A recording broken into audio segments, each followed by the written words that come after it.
Est-ce que Yves Bouye sera là? Parce que sur les consultations, ça va y aller aujourd'hui. Ben oui, hein, nous allons déjà voir ce que ça va donner dès lundi, ces consultations du président de la République. Parce que les gens étaient dans des idées. Le président avait dit qu'il allait commencer ces consultations déjà en début de semaine. On a perdu une semaine quand même. Hein? Ouais, c'est déjà une semaine de perdu. Alors, c'est annoncé pour ce lundi ici, nous allons voir. Et des gens... On connaît l'endroit, les lieux? C'est lui qui consulte, ça sera dans ses bureaux à lui. C'est ce qui pose déjà problème dans certains rangs politiques. Les gens disent que le président de la République va lui-même, se substitue lui-même en juge parti, parce que c'est lui les problèmes, c'est lui la crise. C'est ça, Lissanga Bonganga? Non, c'est pas seulement Lissanga Bonganga, c'est aussi la position aussi aujourd'hui, même pas d'Enjoli, de Martin Fayoulou Madidi, qui dit que le président de la République lui-même est partie prenante à la crise, ne peut pas se substituer en juge parti, d'où il faudrait trouver un médiateur. Alors nous allons voir ce que ça va donner. Comme le président de la République fait des consultations pour sortir les pays de la crise, je pense qu'il doit écouter tout le monde. Écouter toute la classe politique. Vous voyez... Tempérez vos explications. Parce que je vous sens déjà en train de dévoiler les cartes. C'est un tour de salutations. Bien évidemment, la star cette semaine, c'est précieusement accueilli par la corporation. Vous êtes frais, tout va bien? Tout va bien. Je voulais profiter de ces micros, en tout cas pour saluer et m'incliner devant la solidarité professionnelle que j'ai vécue les jours de mon arrestation, tout en commençant par vous rendre hommage pour votre implication dès les premiers coups de fil, aussitôt que j'étais cueilli devant ma famille, devant les enfants, par la police et les jeeps qui étaient donc dehors. Je vous ai appelé, vous avez répondu avec beaucoup plus de promptitude, vous êtes arrivé au parquet avant même mon arrivée. Donc ça m'a beaucoup impressionné. Mais également, je voulais remercier le plaignant qui, après avoir s'être rendu compte qu'on était tombé sur la mauvaise personne recherchée, et vite envoyé ses avocats pour dire à la justice, eh bel bien, c'est un mauvais ciblage. Donc, tous les temps passés étaient donc juste pour faire plaisir au magistrat qui m'a interpellé. Je voulais également saluer l'implication des députés Mike Moukebaye, Ogi Kalonji, Guy Matondou, également Junior Nembalemba, qui, après avoir s'être associé à vous, une solution a été vite trouvée. Donc la corporation également, la grande famille de la presse, les amis et mon avocat, Maître Hervé Diakessé, qui aujourd'hui est resté comme le père des Congolais debout. Il était secrétaire général de l'ONG, du mouvement des syndicats de Colo. Donc c'est lui également qui va donc piloter les obsèques du coordonnateur qui vient de décéder dans des conditions dont nous sommes tous au courant. Donc cela étant, je lance un vibrant appel à nos autorités qui ont toujours tendance à mettre la presse en dernière position, que nous avons également nos exigences à nous. Il ne suffit pas de venir ou envoyer les militaires toquer à la porte d'un journaliste ou à la porte d'une rédaction pour se faire plaisir, mais il faut laisser les journalistes faire leur travail en Europe ou dans des pays développés. Quand on parle d'imputation dommageable, ce sont des faits bénins. On ne peut pas mettre un journaliste en prison pour des histoires comme où on pouvait se limiter par un droit de réponse ou par une précision ou une phrase de trop et ainsi de suite. On veut tuer toute une corporation parce qu'il y avait une phrase de trop ou qui pouvait s'arranger autrement. Donc j'estime que notre pays il n'est pas encore sur cette voie-là de la démocratie. Malheureusement, nous les constatons, mais heureusement nous avons un président qui est très audible et nous pouvons encore faire de démarches avec vous, président provincial de l'UNPC, également avec d'autres structures, pourquoi pas les RAJEC et d'autres mouvements à l'international pour essayer de trouver un compromis ou réviser les textes qui régissent le monde de la presse. Merci beaucoup. Ce qui est sûr, on ne touchera pas aux journalistes, et surtout aussi longtemps que nous sommes là, parce qu'effectivement, c'est une profession très exposée. Et je remercie personnellement le plaignant dans cette affaire, qui se reconnaîtra de la gentillesse et de la réceptivité qui a été la sienne en tout cas. Maintenant, avant de commencer l'émission, j'aimerais rendre hommage à notre compatriote qui nous a quittés, Sindika Dokolo, avec lequel j'ai échangé d'ailleurs lorsqu'il était de passage ici à Kinshasa. Il a été voir le chef de l'État et en marge, on devait faire une émission ensemble. Monsieur convaincu, très déterminé dans sa lutte. Il est malheureusement parti très tôt et ma foi, que Dieu soit son âme. Voilà, on commence maintenant cette émission avec ce qui a été déblayé d'abord tout à l'heure par Yves Bouya de CNews. Mais je commence par Prince Mouelela qui fait son, on va dire, son baptême aujourd'hui. Notre pays, depuis 1960, c'est toujours, dès qu'il y a une crise ou discordance, dialogue, concertation, consultation. Et souvent, au lieu de crever l'abcès, au lieu de ventrer le boa, comme on le dit trivialement, on termine toujours par le partage des postes. Parfois même au-delà de la Constitution. On rappelle qu'en 1990, le maréchal Mobutu, qui avait convoqué une conférence constitutionnelle ou institutionnelle pour harmoniser au niveau des MPR, du palais du peuple à l'époque, le Parlement, eh bien, ça s'est transformé en conférence nationale souveraine, Pujla, un cartade, etc. Et on connaît, ça a duré 7 ans, n'est-ce pas? Alors, question que je vous pose, et je pense les téléspectateurs se la posent aussi. Nous avons 2 ans de mandat du président avec une majorité identifiée au Parlement. Pourquoi ne gouverne-t-on pas et au lieu d'avancer, on préfère repartir autour de la table comme pour faire écho à ce qu'a dit Martin Fayoulou? Parler de la crise et donc dialogue. D'abord, merci beaucoup Jean-Marie Kassamba. Avant quand même de répondre à la question, je devrais également rendre hommage à Sindika Dokolo. J'ai beaucoup travaillé avec son mouvement citoyen, les Congolais debout. Et je crois que la RDC a perdu quelqu'un de très cher et de très important. J'espère que sa famille biologique ainsi que politique pourront bien être soutenus par l'État congolais. Pour répondre à la question, le chef de l'État, dans son discours de 6 minutes, il avait clairement... 6 minutes. Plus ou moins 6 minutes, ou 7 minutes même, il avait clairement déclaré son ras-le-bol. Après avoir constaté cette crise au sein de la coalition Cash-FCC, et le chef de l'État a dit ce que tout le monde n'attendait pas, ce qui est vrai, c'est que le membre de sa famille politique n'attendait pas, puisque certains voulaient qu'il annonce la dissolution de l'Assemblée nationale ou encore la révocation du Premier ministre, chose qui n'allait pas être possible. Mais quand même, c'est vrai, il n'avait pas le droit, je le dis, que ça n'allait pas être possible, mais quand même, il a déclaré son ras-le-bol. Il y a une crise qui a toujours régné au sein de cette coalition Cash-FCC, de part et d'autre. Il ne faut pas toujours jeter la pierre du côté du FCC, même du côté du Cash aussi. Même entre l'UNC et l'UDPS.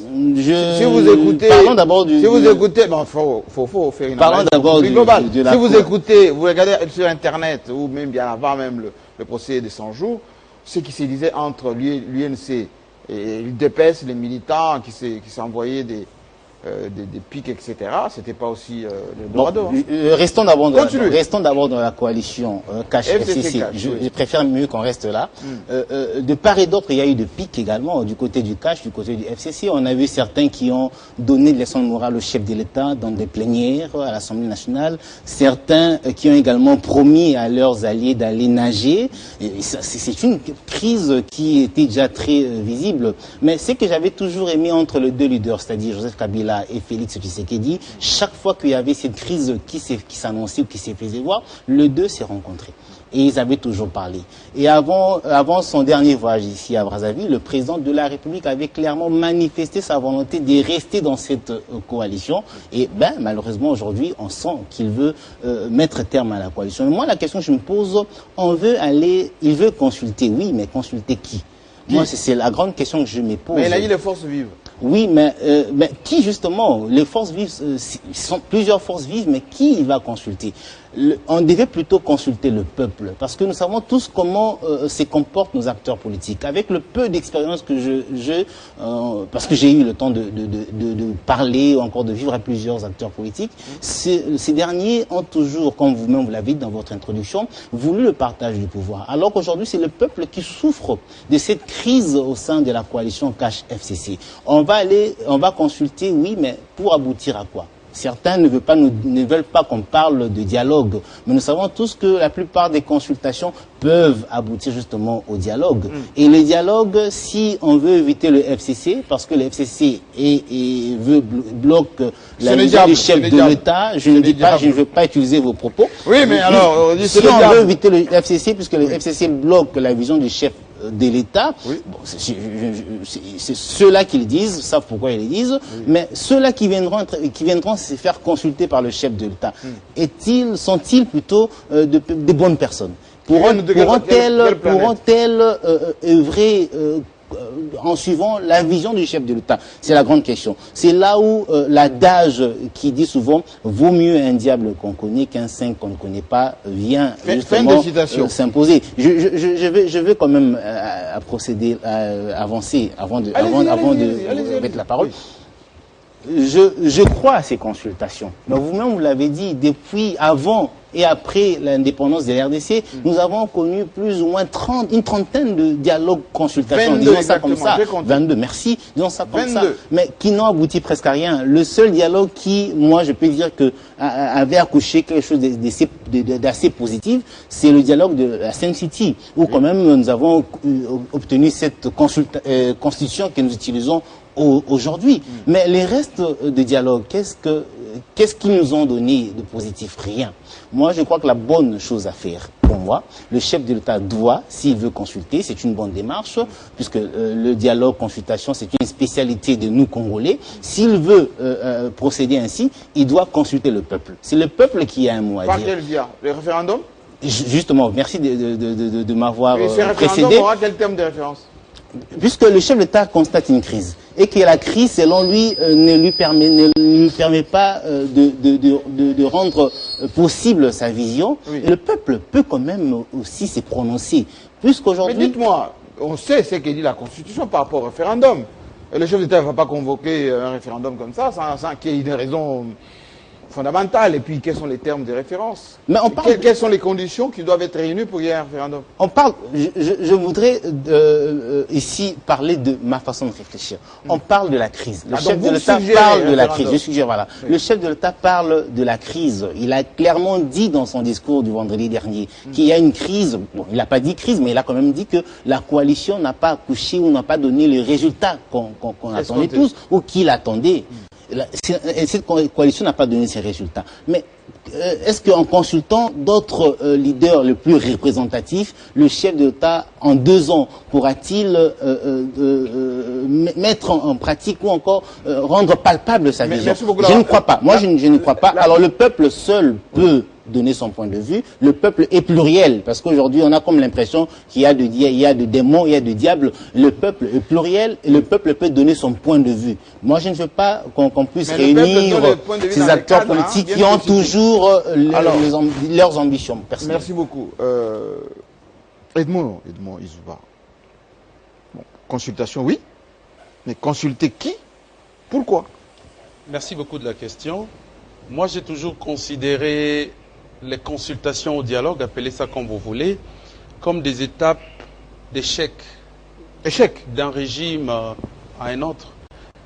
Heureusement, Prince l'a rappelé que nous avions eu chance de connaître un Sun City, mais qui s'est déroulé contrairement aux autres dialogues, à l'extérieur du pays, avec un médiateur chef d'État africain. Donc, nous avons eu quand même quelque chose parce que ça s'est fait de manière dépassionnée et il nous a fallu au moins 2 ans pour avoir ces résultats. Mais il faut aussi rappeler que c'est Mouzelran Désiré Kabila qui a amorcé les démarches, mais qui n'ont pas abouti. Oui. Mais un aveu de chèque de qui? L'échec de Tshisekedi. Ayons le courage de les dire. L'échec de Joseph Kabila, l'échec de la coalition. Le chef est bloqué, il a élucidé le point de blocage, il a parlé de la justice, il a parlé des réformes électorales et il a parlé de l'armée et ainsi de suite. Donc aujourd'hui, il consulte, c'est lui-même qui connaît les termes de référence, sur quoi il va consulter, et c'est lui-même qui s'est mu en médiateur. Alors, quelle attitude? Je me dis, ça, c'est une attitude dictatoriale. Parce que, en cas de crise, si vous avez besoin d'une solution, vous n'allez pas vous-même vous ériger en maître. Vous devez laisser la personne, la place à la médiation, qui, pour gagner la confiance des parts et d'autres, nous avons vu, en tout cas si on veut de bons dialogues, si on veut vraiment des dialogues qui aboutissent, je crois que c'est de cela qu'il faut procéder. Il ne faut pas faire des choses à la Mobusienne, comme nous avons vu à l'époque, où Mobutu seul le maître ces dialogues. Alors, la conséquence, c'est quoi? Le chef de l'État convoque les consultations. Mais d'où viennent ces consultations? Ces consultations viennent d'une crise institutionnelle pour le fait d'avoir voulu militantiser les institutions, mettre des gens... Militantiser, qu'est-ce que ça veut dire? Militantiser, ça veut dire on a placé des gens qui viendront faire les militants dans les institutions. Quand Mabunda, vous avez Tambwe Mwamba, il parle du chef de l'État, vous n'allez qu'entendre les mots utilisés pour comprendre que le chef de l'État est dénigré.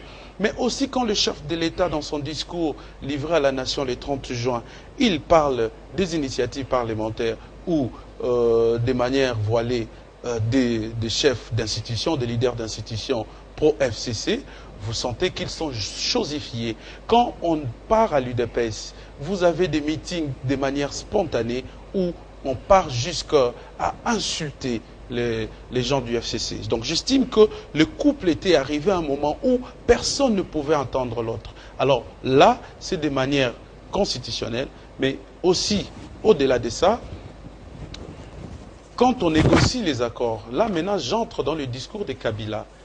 C'est un discours fleuve qu'il a fait, qu'il a livré à Jeune Afrique, où il déballe tous les secrets tout en oubliant même sa posture actuelle d'ancien chef d'État, où il devrait garder un certain nombre de secrets.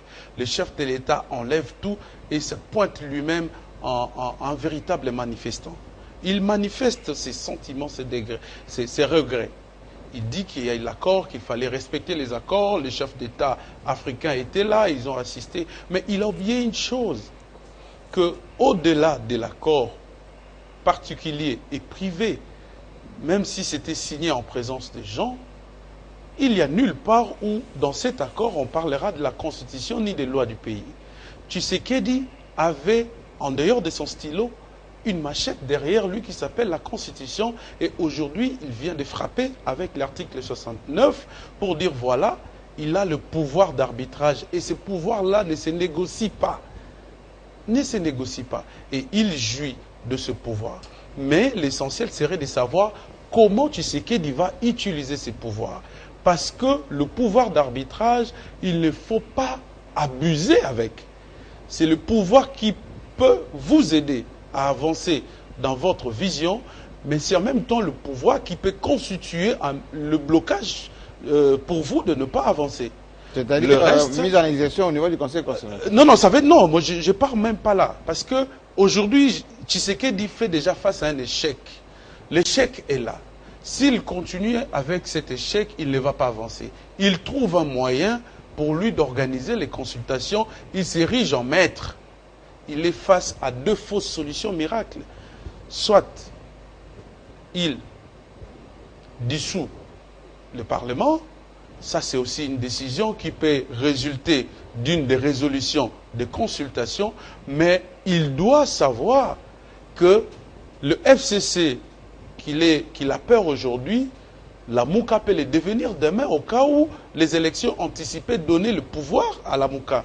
Est-ce qu'aujourd'hui, l'UDPS peut avoir la majorité au Parlement si on appelait aux élections anticipées? Ça, c'est encore une fausse solution miracle. Deuxième fausse solution miracle, c'est de prendre ce que vous avez dit. Il prend la Constitution, il les met là-bas dans la poubelle, il avance en homme dictateur, il bombarde des institutions, il radie ce qu'il peut radier, et tout ça. Alors là, on va enregistrer un recul de la démocratie. D'où il doit sagement utiliser son pouvoir d'arbitrage pour savoir comment le pays peut avancer et avec quel leader politique qu'il faudra utiliser. Parce que moi, j'ai comme l'impression que notre président est pris en otage. Depuis une certaine période, je le vois vraiment en train de tâtonner et cela ne donne pas vraiment une très bonne impression. Jean-Marie, si tu vas permettre, moi, oui, très rapidement. Vous savez, à l'époque, on disait, quand Kabila appelait au dialogue, on disait, le problème, c'est Kabila, la solution, c'est son départ. Pourquoi? Parce que le peuple avait faim. Le peuple ne trouvait plus de solution en Kabila. Et aujourd'hui, dans 2 ans, heureusement pour Félix, le choc n'est pas encore ressenti. Il a encore là bourré de promesses et la victime expiatoire est juste à ses côtés, c'est Kabila. Parce que nous le voyons à travers les agissements. Mais les jours à venir, je crois que le pardon ne lui sera plus jamais accordé. Et aujourd'hui, les attitudes de Kabila commencent à révéler certaines choses parce que Kabila aujourd'hui se vend gratuit. Kabila, pour le voir, c'est facile aujourd'hui. Il est devenu un homme public. Kabila est devenu bavard, ce qu'on n'a pas connu à l'époque. Kabila est devenu nomade. Vous pouvez le voir partout. On voit même les photos de Kabila, les côtés jardin, c'est qu'on n'a jamais vécu pendant son pouvoir, avec sa femme postée. Kabila est devenu public. Alors, ça cache quoi? Est-ce que c'est une sorte pour Kabila d'exprimer des frustrations qu'il a en lui, ou ça prépare quelque chose? Ça laisse faire croire, les gens se posent des questions sur ça. Et il a parlé, on ne sait pas quand est-ce qu'il pourra mettre ses menaces. On va permettre à Yuni Kayinde, que je voyais ruminer, c'est le terme, lorsque vous parlez des coups d'État, de dictature, d'échecs, etc. Même question. Les Congolais se posent des questions sur, depuis que le chef de l'État a fait son discours, Prince a dit des 6 minutes, mais c'est un discours du président. Même s'il parle 2 minutes, c'est un discours. Ces consultations, d'abord, c'est pourquoi faire. Deuxièmement, c'est qui est concerné, les termes de référence, ça se fait où et pendant combien de temps? Et dernière petite question, ça va coûter combien? Merci beaucoup, Jean-Marie Kassamba. Ça va coûter combien? Je ne sais pas trop, parce que je ne travaille pas. On a avancé 8 millions de dollars de disponibiliser. Et ça, c'est des gens qui aiment parler. C'est des gens qui aiment parler. Il ne s'agit pas d'un dialogue. Ça doit être clair. Il ne s'agit pas d'un dialogue. 2, il ne s'agit pas de concertation. Parce que lorsqu'on parle de concertation, ça signifie qu'il y a un problème à résoudre, on se concerte, on se met d'accord sur ce que nous devons ressortir. Nous nous mettons d'accord, on se concerte. Mais ici, il s'agit de consultation. Ça signifie que Jean-Marie Kassamba, DG de Télé 50, il a une décision dans sa tête. Il a une décision à prendre, mais il se dit, avant de la sortir, je veux d'abord écouter mes collaborateurs. Il appelle les directeurs de programme, de commercial, ainsi de suite. Il les écoute, mais il a sa décision. Il a sa décision. Donc ça, c'est une première précision que je voulais apporter. Il ne s'agit pas une décision de dialogue. Qui tienne compte des textes, hein? Il ne s'agit pas de dialogue, il s'agit de consultation. Oui. Et les invités à cette consultation ont chacun son invitation où c'est marqué les lieux et l'heure, les jours et l'heure de la consultation. Ah, c'est pas public? ce n'est pas public. C'est en cachette alors. Ce n'est pas qu'on verra à la télévision, bon, aujourd'hui, bon, consultation, telle délégation. Vous êtes là dans une salle, et puis, bon, voilà le président en train de vous consulter. Ah, il n'y a pas de plénière? Ce n'est pas une plénière. Bon. En tout cas, ce que je sache, ce n'est pas une plénière. Mais il pouvait le faire sans le dire, hein? Non, mais pourquoi on doit donner la manière de faire au président de la République? Pas du tout, on ne doit pas lui donner de manière. Mais lorsque moi j'entends des amis parler par rapport au dialogue que nous avons connu, vous avez précisé 22 dialogues et tout. 22, et tout. Oui. Le dialogue, au fait, intervient... Mais les termes ont changé, hein? On peut dire concertation, consultation... Oh non, non, c'est pas la même chose. Parce que, c'est pas la même chose. In fine, on aboutit à la même chose. C'est pas la même chose parce que le cadre n'est pas le même. Lorsque vous réunissez les gens au centre interdiocésain, vous pouvez appeler ça concertation, mais ça reste un dialogue parce que on voit que vous avez réuni des gens pour dialoguer et tout. En politique, tous ces termes-là ont leur sens et leur sens ont une portée. Donc, on ne peut pas les mélanger, mettre dans un même carton. Alors, lorsqu'on parle souvent du dialogue, Edmond Izouba parlait de l'échec. Je suis d'accord avec Edmond Izouba. Mais ici, d'ailleurs, ceux qui sont abonnés sur ma télévision, Congo Market Télévision, j'ai fait une chronique où je parle de l'échec du plan Fachi. Son premier plan qui était celui de mettre ensemble tous les Congolais pour pouvoir travailler ensemble en vue du développement du pays, en vue d'une gouvernance basée sur l'assemblage de toutes les bonnes idées des fils du pays. Ce plan-là, il a échoué. Il faut être cohérent pour le reconnaître que ce plan-là de Félix a échoué. Le plan qui consistait à prendre ceux qui étaient dans le PPRD, ceux qui étaient dans tout ça et tout, il a opté non, mais est-ce que c'est lui qui a décidé de ça ou ils se sont mis ensemble deux? C'est lui qui devait décider. Non, j'ai dit au départ. C'est lui qui a décidé, Jean-Marie Kassamba. C'est le président de la République qui a décidé d'opter pour la coalition. C'est lui qui a décidé. Parce qu'il pouvait dire, mais bon, ok, on va en cohabitation. Mais lui, c'est lui qui a décidé, c'est lui le président. C'est lui qui est le garant des bouts du bon fonctionnement des institutions. C'est lui qui avait l'arbitrage. Donc, il a décidé d'aller en coalition pour mettre finalement tout le monde dans la gouvernance. Donc, ça a échoué. Mais malheureusement, ça a échoué. Alors, il faut maintenant se poser la question, pourquoi ça a échoué? Pourquoi on en est arrivé au discours que Prince qualifie de 6 minutes? Moi, d'ailleurs, j'aurais voulu que ce soit de 3 minutes. Pourquoi est-ce qu'on en est arrivé là? C'est parce que, justement, on se retrouve devant deux camps. Il y a d'une part des gens qui ne veulent pas que ça change. Des caciques qui ne veulent pas que les choses changent parce qu'ils étaient dans un système où ils se retrouvaient avec des Libanais, avec des Indo-Pakistanais. Ils étaient dans un système bien organisé, bien structuré, avec leurs magistrats, leurs juges, leurs généraux et tout ce que vous voulez, et voire même leurs journalistes. Et aujourd'hui, et maintenant, il y a des Indo-Pakistanais ou pas avec les caciques? Lorsqu'on vous dit que non, les juste choses... une question, vous allez continuer. Est-ce qu'aujourd'hui, il y a des Indo-Pakistanais, des magistrats, des avocats pro-cash ou non? Il y en a encore. Moi, je ne dirais pas pro-cash. Le système FCC est encore là. Non, je parle des gens du cash qui viennent d'arriver. Le cash ne vient pas dans ce système-là. De pouvoir se donner des magistrats, des juges, des professeurs à lui, des médecins à lui, des enseignants à lui, des journalistes à lui. Pourquoi la guerre à la Cour constitutionnelle alors? Non, mais parce que justement, souvenez-vous du message de monsieur Lambert Mende. D'où chacun doit mettre les siens. Parce que justement, oui. Nous sommes... C'est que vous dénoncez, c'est qui est en train d'être fait. Nous sommes face à une situation où le FCC veut continuer à garder ses magistrats. Maintenant, c'est Cash qui veut avoir ses magistrats. Souvenez-vous de l'interview de Mende. Oui, d'accord, mais c'est Cash qui veut avoir... Cash n'a pas besoin de ça. Cash a simplement besoin des magistrats qui viendront là pour les problèmes des Congolais. Des généraux qui sont là pour des problèmes des Congolais. Des professeurs d'université qui sont là pour former les étudiants. Et non pour mettre des crocs en jambes aux étudiants, tu excelles, mais on te dit, tu ne peux pas être assistant parce que simplement tu n'es pas dans mon camp. Ça doit s'arrêter ça. Donc je disais, on en est arrivé là parce qu'il y a eu des problèmes des gens qui ne veulent pas du changement, et même parfois contre la vie de Joseph Kabila. Parce que ce qu'ils font, aujourd'hui nous savons qu'il y a la communauté internationale qui voudrait bien voir Joseph Kabila ne pas occuper la position qu'il occupe aujourd'hui. Ne pas voir le Congo tel qu'il se présente aujourd'hui parce qu'il y a des gens qui doivent répondre devant la justice internationale. Des gens qui sont sous sanction. Mais qui sont aujourd'hui protégés par Félix Tshisekedi. Parce qu'il a dit, donnez-nous le temps, nous allons laver les linges sales en famille.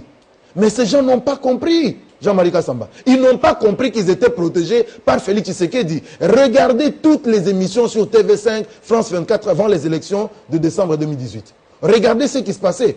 Tous parlaient du chaos à Kinshasa. Mais heureusement que Félix Tshisekedi s'est désolidarisé de ses amis de l'ex-Lamouka qui n'existe plus aujourd'hui. Oh, mais oui, Lamouka n'existe plus. Lamouka n'existe plus. Lamouka n'existe que pour Martin Fayoulou, qui ne peut pas parler. Il est impossible pour lui de s'engager au nom de l'ECID. Fayoulou ne représente rien. Il ne peut pas parler au nom de l'ECID. Je vous mets au défi, mais prenons un mois devant nous. Si vous verrez Martin Fayoulou faire une déclaration au nom de l'ECID. Il ne peut parler qu'au nom de Lamouka. Il pèse combien? Il ne pèse que 4 députés. Et le siège que lui-même a pris, qu'il a cédé à son sang. Donc là n'est pas mon problème. Je voulais simplement dire ici que Félix Tshisekedi s'est désolidariser de ses amis pour soutenir élection avec ou sans machine à voter. Mais ça, c'était le salut du peuple. Parce que s'il avait refusé cela, mais c'était finalement l'éternité du FCC au pouvoir. Mais finalement, bon, il accepte d'aller aux élections avec ou sans machine à voter. Vous allez continuer à parler. Je peux vous poser une question. Lorsque le chef de l'État fait le plan de 100 jours, en débloquant les moyens qui étaient à la banque, c'est avec ou sans l'accord du FCC? On était dans quelle période? Nous sommes dans une période où c'est un gouvernement démissionnaire qui était là. Je vous pose la question. Non, mais c'est moi qui on lui a mis... sont miennes.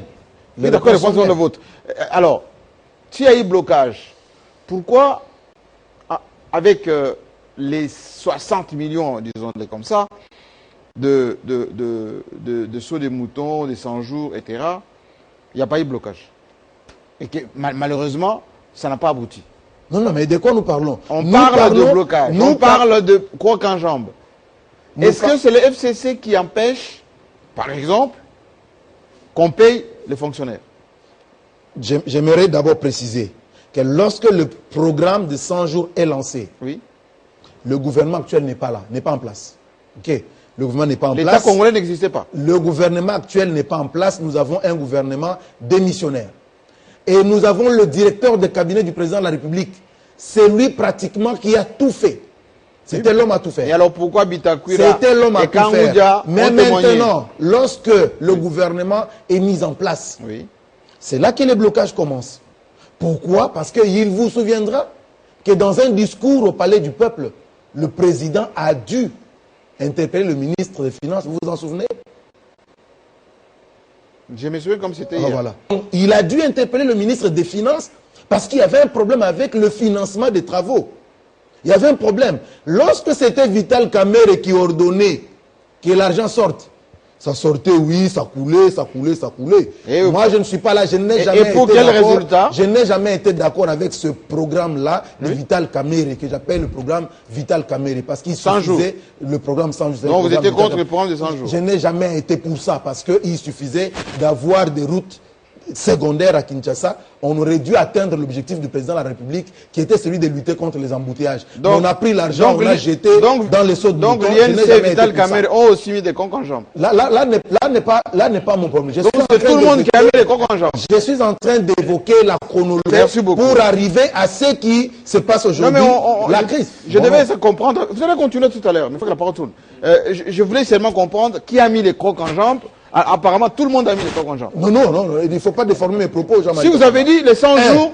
Nous sommes dans la période où le gouvernement n'est pas là. Oui. Ok. Nous avons un gouvernement démissionnaire et nous avons un directeur de cabinet. En ce moment-là, on n'a pas parlé de blocage. Le blocage commence à quel moment? Le blocage commence lorsqu'on a un nouveau gouvernement. Et c'était la bonne gouvernance. Où c'est le FCC qui a les finances de la République. Et en ce moment-là, l'argent pour financer les travaux, gratuité de l'enseignement, les travaux de réhabilitation et tout ça, tout ce que vous voulez, Kinbopeto, tout ce que vous voulez là, c'est là que ça commence à bloquer. Là, c'est au niveau des travaux. Mais lorsque vous allez, par exemple, dans la paye des agents mobilisateurs des recettes de l'État. Oui. Il y a encore un problème là-bas. Ils n'étaient pas payés pour mobiliser les recettes de l'État. C'était encore qui? C'est le FCC, parce que Donc, le ministre des Finances, il est FCC, Jean-Marie. Donc, alors, attendez, je vous donne les cas. Oui, oui. Lorsque vous regardez, par exemple, les médecins qui pleurnichent, les professeurs qui pleurnichent aujourd'hui, c'était quoi? C'est le financement. Et là, ce n'est pas Vital Kamerhe, parce que Vital Kamerhe est déjà parti. Il y a un gouvernement qui est mis en place, dont les finances sont gérées par le FCC. Juste une question, la dernière. Yves, le ministre des Finances, Moulande, était de quel parti? Des Finances, Moulande. Lequel Moulande? Le ministre des Finances. Le ministre des Finances actuel, c'est... De Chibala, Moulande. De Chibala. Yav Moulande. Non, mais nous sommes dans... Mais attendez. Je ne veux pas qu'on mélange les périodes. Non, mais je vous pose la question. On ne mélange pas de périodes. Pour ceux qui nous suivent. J'ai bien dit, dans la période où on n'avait pas le gouvernement actuel, oui. On n'a pas parlé blocage. On parlait de quoi? On n'a pas parlé blocage, Jean-Marie. On a commencé à parler du blocage lorsque le gouvernement actuel est venu aux affaires. C'est en ce moment-là qu'on a commencé à parler blocage. Bon. Avec Sélé. Donc, pendant la période, on va dire, des transitions, il y avait la bonne gouvernance et tout fonctionnait très bien. Ah, vous voulez qu'on parle de la bonne gouvernance? Non, je posais juste une question. Ah, on n'a pas parlé de bonne gouvernance. On a parlé du blocage. Merci et moi, beaucoup. je vous ai dit, le blocage a commencé quand? Merci beaucoup. Question, Yves Bouya. J'ai senti que, d'abord, là-bas, on a posé des problématiques de faisabilité de ces consultations. Ici, on a parlé de finalité.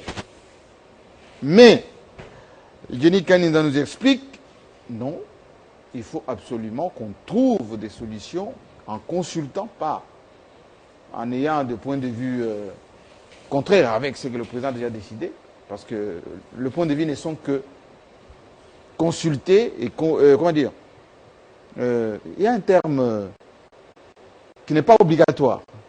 Ce point de vue n'est pas obligatoire. Facultatif. Facultatif, c'est ce que je voulais utiliser. Donc, le point de vue de ceux qui seront consultés, ce n'est que facultatif. Donc, le président pourra ne pas prendre en compte ce qu'ils vont dire, parce que lui, il a déjà sa décision. Même les Fayoulou, qui étaient à Brazzaville, voir Sassou, tout ça, ça compte pas, parce que bon, il n'y a que 4 députés, et puis avec les CID, tout ça, ça fonctionne plus très bien. Jean-Marie, d'abord, je vous dis énormément merci pour votre implication dans l'affaire que nous avons posée avec un certain sujet, ce que vous connaissez.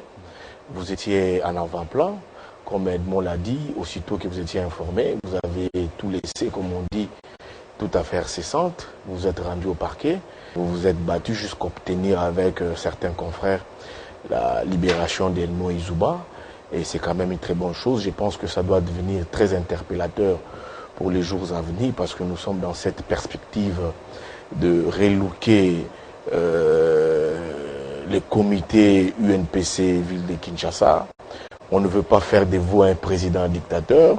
Les chances sont vraiment ouvertes à tout le monde, mais je pense qu'aujourd'hui les confrères doivent savoir qui se bat pour la profession, qui milite pour la profession, qui a les soucis de cette profession. Donc nous devons rester sur ces schémas, d'aimer, de nous unir dans cette profession à chaque fois qu'il y a des problèmes. Je vous vois aussi dans cette vision, vous faites les tours des rédactions, vous voyez comment est-ce que les journalistes travaillent, vous vous dites si peut-être si vous étiez élu à la suite de ces élections, vous suggérez doter l'UNPC Ville Kinshasa d'un siège, c'est quand même beau, c'est des idées, mais c'est à des confrères de nous réunir autour de cela, discuter, voir à quel niveau nous pouvons apporter ces idées que vous partagez des fois avec nous et avec d'autres confrères. Vous avez vu sur ces plateaux comment est-ce que mes confrères, en fait, nous sommes tous journalistes, mais il y a des fois, nous tâtonnons dans nos analyses parce que les choses ne sont pas bien définies. Dans la vie, il faut bien définir les choses pour permettre que ces choses se fassent proprement. Définir. Bien, il faut définir les choses. Quand les choses sont mal définies, ça bousille tout, ça met tout en difficulté. Nous avions hier protesté Kabila, dénoncé Kabila, mais ce sont les mêmes choses qu'on retrouve ici. Nous parlons des consultations. Je vous ai parlé des cadres. Comment est-ce que le président de la République organise ces choses? Djenit ici, qui prend fait cause pour ces concertations. Lui-même dit que le président de la République va consulter en aparté. Vous posez la question. C'est pas officiel. Oui, mais comment ça sera public ou non, je ne sais pas. Il n'y a pas de plénière. On ne sait pas, il n'y a pas de plénière. Et bon, vous dites, ben, pourquoi? Parce que les revendications des gens ne seront pas prises en compte. Alors pourquoi avoir ces consultations? Ça pose problème. Le vrai problème, c'est de définir les choses. Le président de la République, dans ses propos, il a fait allusion à quelle crise? C'est ça le vrai problème. Moi, j'ai vu le président de la République parler d'une crise, c'est ça que j'ai compris, d'une crise des ménages. FCC cache. Des ménages. Mais c'est une crise des ménages. Quand je parle d'une crise des ménages, vous savez quand... C'est pas crise des institutions. Non, c'est une crise des ménages. Vous voyez, la crise des ménages, c'est quand j'ai fait allusion à une femme et son mari. Ils peuvent se donner des coups de poing, mais ils savent à quel niveau ils peuvent trouver des solutions à ces problèmes. Donc c'est une crise qui n'engage pas la République. Mais comment ça, il est garant des institutions? Mais Jean-Marie, ça n'engage pas la République. C'est une crise entre des individus. Monsieur Joseph Kabila et monsieur Tshisekedi Antoine. Vous avez vu l'ancien président sortir de son silence en train de dire qu'il y a eu un accord signé avec Félix Tshisekedi devant témoins, quelques membres de son parti, certains chefs d'État africains. Donc on nous dit aujourd'hui, mais comment un accord, quand on parle de cet accord ici, les gens disaient que non, Yves Bouy a prêché dans les déserts, et qu'on dit n'importe quoi, il y a l'alternance, mais moi je n'avais pas l'alternance, il y avait continuité. Le président de la République nous parle d'une crise, FCC cache. D'abord qui n'est pas défini. C'est quoi les problèmes? Non, toutes les actions que j'ai faites, l'FCC... Bon, il a cité un certain nombre de domaines et puis il a dit bloqué. Bon, Johnny Kadinda a expliqué, bon, avant, donc pendant la transition, malgré la présence des Kangoudia, les Bitakuira, tout ça, bon, il n'y avait pas de blocage, tout fonctionnait bien avec Kamere qui décidait surtout. Maintenant, dès qu'on a mis le gouvernement on va dire, des coalitions sur base de politique générale arrêtée en Bouela Lodge, les blocages ont commencé. Vous aviez parlé blocage. Le président de la République, et c'est ça le discours des Diénites, oui, que les présidents ont toujours été bloqués. On n'aime pas les présidents. Mais quand les présidents organisaient la prestation des serments de ce juge constitutionnel, les présidents n'étaient pas bloqués. C'est là où il a fait. Oui, c'est là où c'est ça les paradoxes. Quand il faut agir pour l'intérêt de la population, non, les FCC bloquent les présidents de la République. Mais quand les présidents de la République ont organisé en force la présence des serments de ces juges constitutionnels, il n'y avait pas de blocage. Les présidents de la République n'avaient pas de blocage. Il a nommé les mises en place. Là, il n'y avait pas de blocage. Non, c'est lui le garant de la nation, des bons fonctionnements des institutions. J'ai vu les présidents de la République à l'Assemblée nationale entrer avec les mains levées, en cime levée. Bon, ça c'est peut-être... Bon, comme il y avait beaucoup de militants. Non, pas beaucoup de militants. Encore, là, les présidents s'affichent partisans.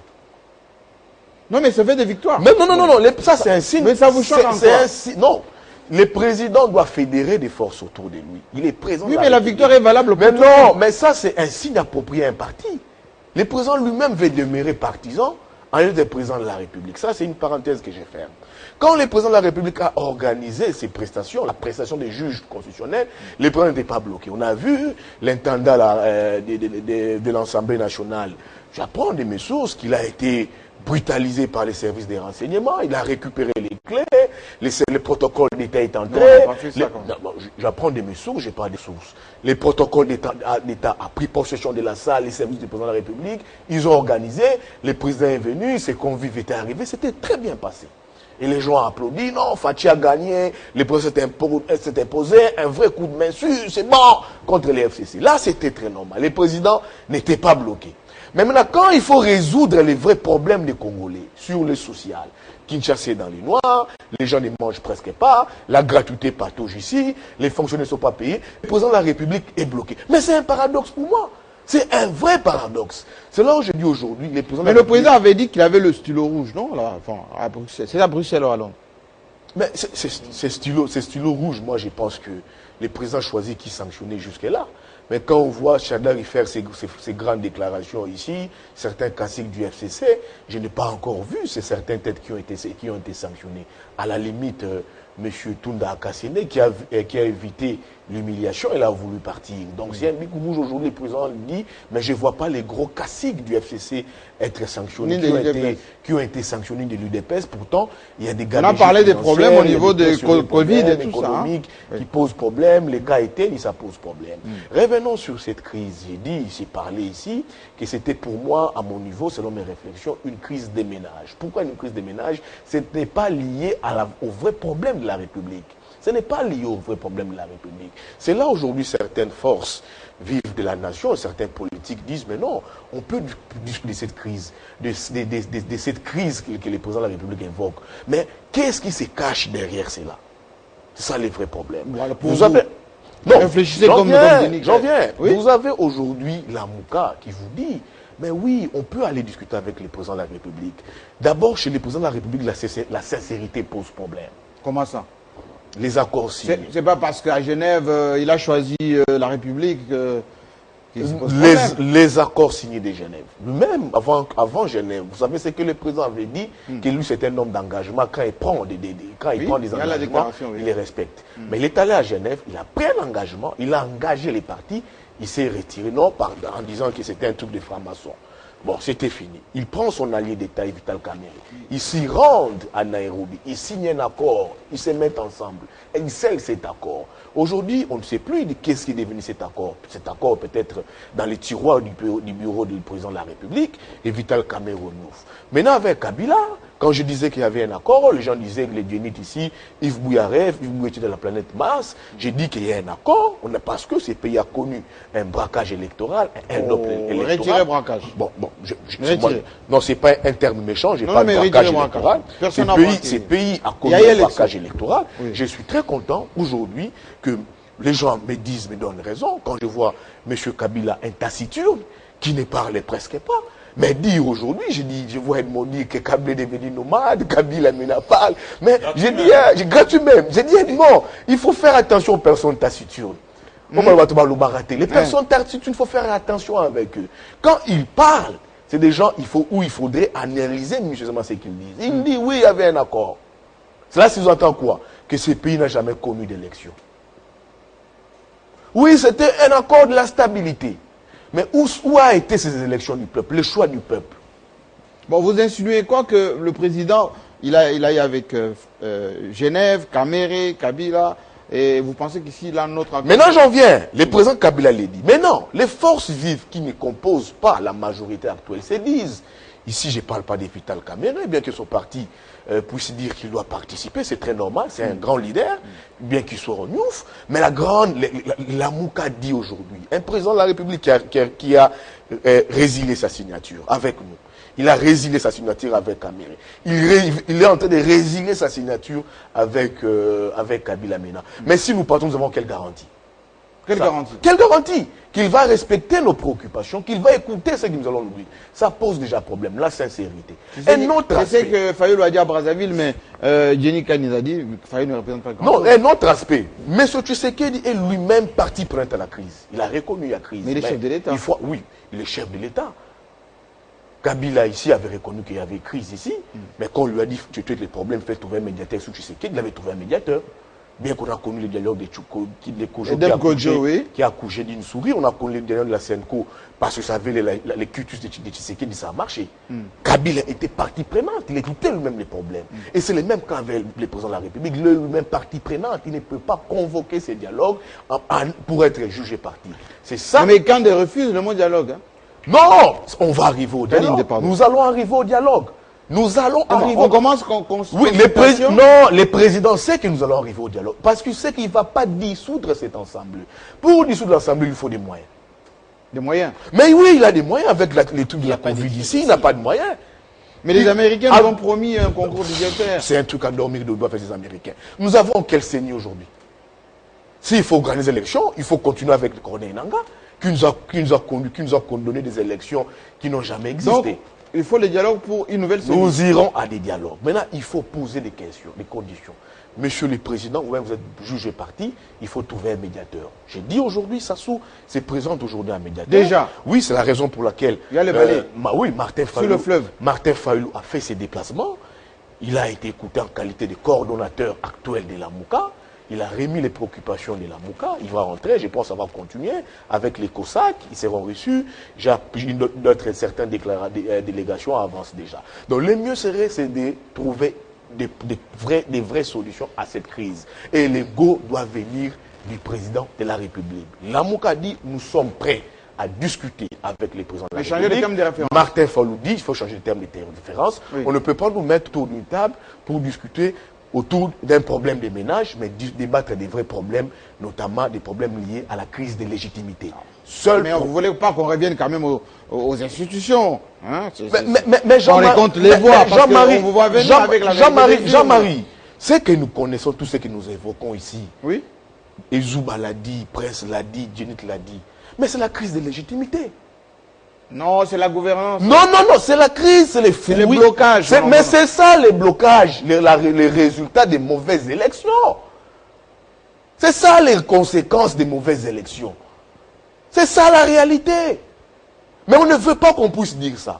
Les mauvaises élections pour les présidents de la République, c'est seulement au niveau législatif. Des députés. Mais quand il faut maintenant parler des élections au niveau de l'État, oui, ça pose problème. Nous devons être sincères et francs vis-à-vis de nous-mêmes. Je vais quand même demander à Prince. Jean-Marie, pour conclure, oui. J'ai suivi ici mon ami Dionite parler de Martin Fayulu. Quantité négligeable. Il n'y a que 5 députés. Et tout consort. Maintenant, les gens qui critiquent ces Fayulu de l'UDPS, je vois Dionite porter la voix de l'UDPS, ils critiquent Fayulu. En même temps, ils veulent que Fayulu puisse venir à cette discussion. Fayulu joue au jeu du FCC parce qu'il ne veut pas parler. Mais non, Fayulu pose des préalables. Il a été candidat président. Il s'est dit que c'est moi qui ai éteint la crise. On ne peut rien faire sans moi. Mais vous parlez de ces Fayulu à mal, mais vous voulez qu'il puisse, 4 députés. Qu'il puisse venir. Oui, bien qu'il ait 4 députés. Les CID est déjà, Fayulu, oui, est déjà absorbé. Vous parlez de 4 députés. Fayulu n'a pas 4 députés. Fayulu, avec SUD réunis, c'est 8 députés. Non. Tu n'as pas l'info, je donne, c'est 5 députés de l'ECD et 3 députés de la ligne de l'opposition qui lui chapeautent. Ce sont ces députés qui sont extampillés. 7. Martin Fayulu, 8. Alors, sa chance aujourd'hui, c'est qu'il a été candidat président. Il représente aujourd'hui l'espoir. Mais l'élection est déjà terminée. Non, j'en viens. La Cour constitutionnelle s'est déjà prononcée, donc c'est comme Chadari a été candidat président du FCC. Oui, mais il fait pas... On peut quand même respecter ces schémas de Chadari. Oui, mais écoute, la différence, c'est que il a sur ses épaules l'espoir de 80 millions de Congolais, représentant les 62% il ne faut pas s'approprier des Congolais quand même. Exprimés. Donc, ce dialogue, Fayulu ne fait pas de courbettes pour y aller. Si il ne fait pas de courbettes, comme Dionite le pense, il ne fait pas de courbettes. Mais si aujourd'hui, il n'est pas consulté, si on ne va pas vers lui, nous ne sortirons jamais de l'auberge. C'est du chantage. Prince. Non, mais laissez que Prince résout le problème. Alors, je suis dans la vérité. Je suis dans la vérité. Bon, je pose cette question à Prince. Cette question, et je pense que ceux qui sont à la maison se la posent aussi. Jenny parle de consultation facultative, sans plénière, il n'y a pas de cérémonie officielle, etc. Le président reçoit peut-être à huis clos, n'est-ce pas? Et c'est pour cela que Sassou Nguesso commence à recevoir aussi à huis clos. Parce qu'il y a quand même des traversées maintenant. Et la Constitution dans tout ça? Avant de répondre à la question, Jean-Marie, permettez-moi de revenir un peu sur ce qui a été dit ici. Vous voulez recadrer qui? Personne, mais je vais juste donner mon point de vue. Déjà, je commence par ce que l'ancien président Kabila aurait déclaré, puisque moi, personnellement, je n'ai pas suivi Quelle est cette interview? C'est publié où? Personnellement, je n'ai pas suivi. Je vois des gens relayer ces propos de Joseph Kabila. Il y a eu des extraits. Je n'ai pas suivi moi personnellement. Peut-être que Ezouba va me donner après l'émission. Déjà, moi, j'ai été un peu... Si c'est vrai qu'il a fait de telles déclarations, j'ai été un peu choqué. Oui. Parce que lorsque l'ancien président Kabila parle d'un accord, j'aimerais savoir de quel accord parle-t-il. De l'accord que nous avons tous suivi en direct, que le CACH et le FCC a signé, ou c'est l'accord dont fait toujours allusion Martin Fayulu? L'accord, entre guillemets,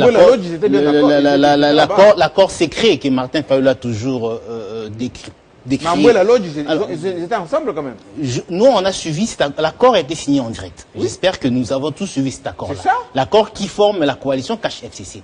Mais s'il s'agit de l'accord dont Martin Fayulu parle, cet accord secret, où l'ancien président Kabila aurait donné les pouvoirs au chef de l'État Félix Tshisekedi, alors qu'il n'avait pas gagné les élections, c'est décevant d'entendre de tels discours. Pourquoi?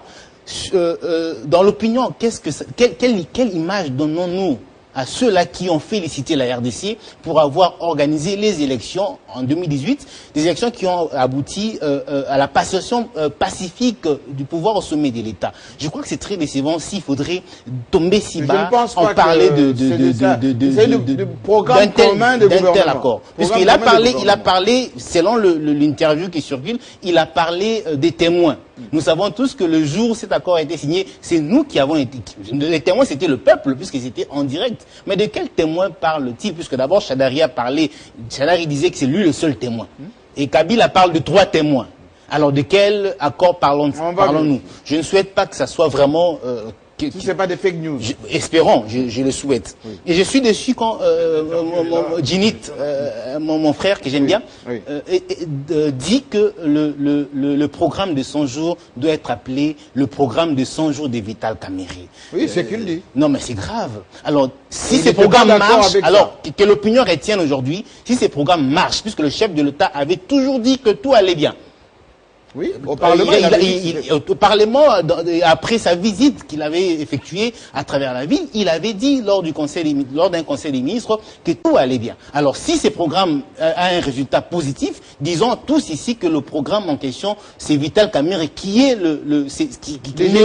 qui mérite d'être applaudi. Des éloges oui, c'est à Vital Kamerhe qu'on doit lancer des éloges. Oui. Puisqu'aujourd'hui, puisque ça n'a pas marché quelque part, on veut dire que ce programme doit être appelé programme de Vital Kamerhe. Alors, ce qui a marché, disons également que c'est Vital Kamerhe qui mérite les éloges.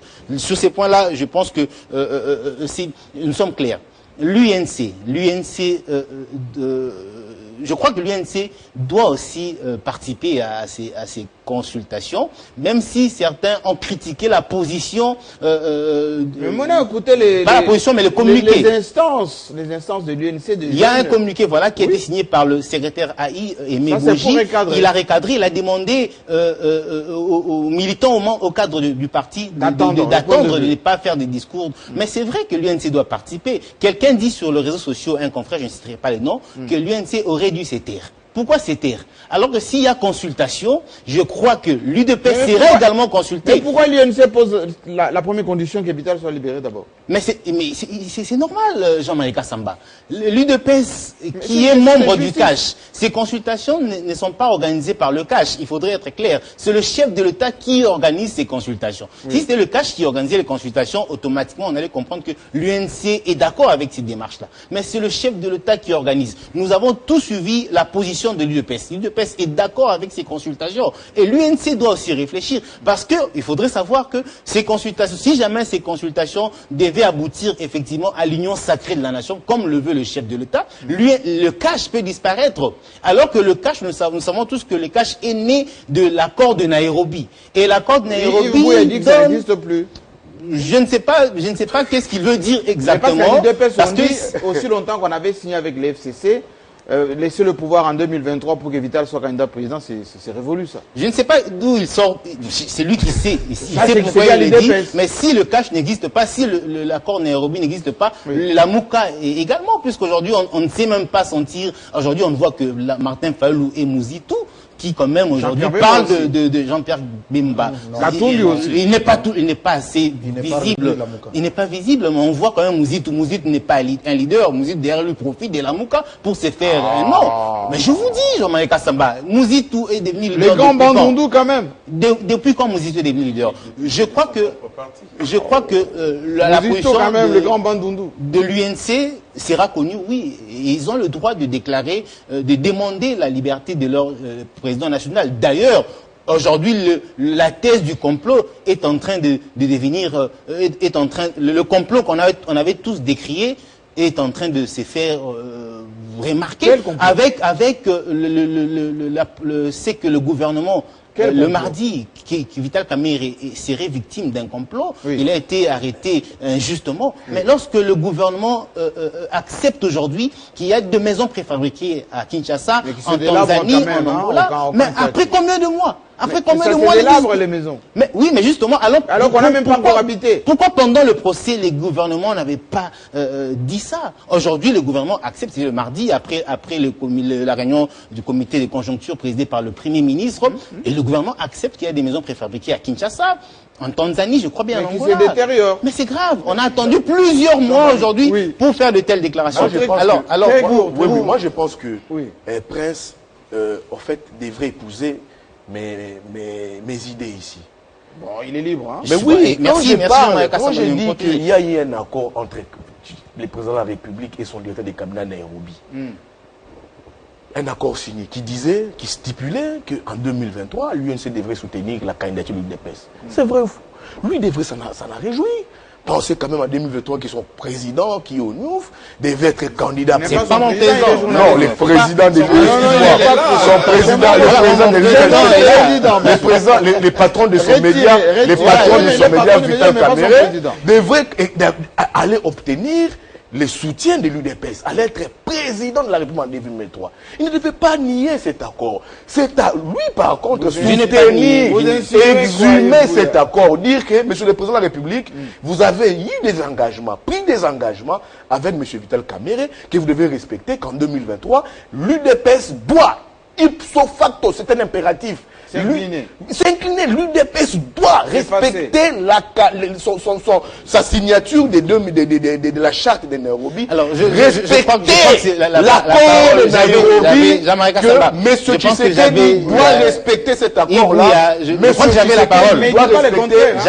Kamerhe doit être candidat président de l'UDPS. J'avais la parole. Il doit dire au président de la République, monsieur le président, revenez au bon sens. L'accord que vous avez signé, vous devez respecter ça. En 2023, M. Kamerhe doit être candidat président de l'UDPS. J'avais la parole. Allez-y. Pourquoi vous voulez nier cet accord? Il faut soutenir l'accord. Il ne m'a pas contredit. Je dis tantôt que si jamais les consultations aboutissaient à un dialogue et que ce dialogue aboutissait, et permettez-moi de dire ça ainsi, à une union sacrée de la nation, le cash peut tomber, et si le cash tombe, les accords de Nairobi tombent. Je crois que l'UNC ne voudra pas que les choses se passent ainsi. Je ne suis pas de l'UNC, je suis journaliste, je suis en train de réfléchir.